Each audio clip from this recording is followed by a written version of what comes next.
mettre les savel pour pas bay ti moun yo hein? Hein? Chéri Doudou gade, n'a voye comme la tikal juste pour ti moun yo. Pas de pièce pile l'argent pour aller joindre nous. On y a joindre là pour qu'elle mettre les toute la cette journée fait caca. Fait macaque. Pour nan guette maman. Ou monter là m'ba jou, m'vinn éclaircir, m'vinn ouvrir peuple là. Peuple là pas capable encore. Ou manipuler peuple là trop. Les ou live qu'on y a ou vinn demander. Ou gen 3 ans ou demander sur internet là, li temps pour bay moun break. C'est pour moun yo djou comme ça maman kaka pour 6 ans en Amérique koto jambe travail. Et pour moun yo djou maman kaka, al prend quoi dans mes papa petit tout. Est-ce que c'est peuple là qui te gros sou? Peuple là qui te gros sou vicieux vieux saf. Et moun internet qui te gros sou? Ou ap mande moun internet depuis les ça moun allons gros gade kaka monsieur.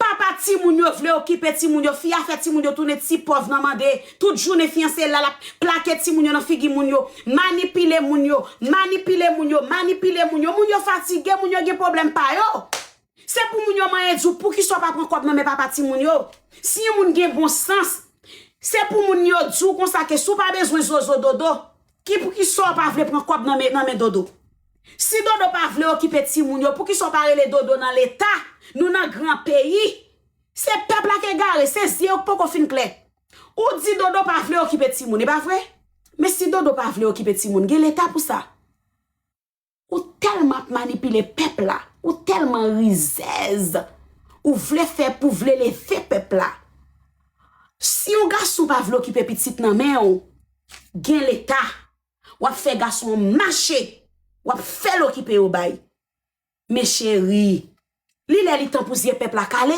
li temps pour son rizaise ouye li temps petit ou bay trop menti ou fin mettre dodo dans prison les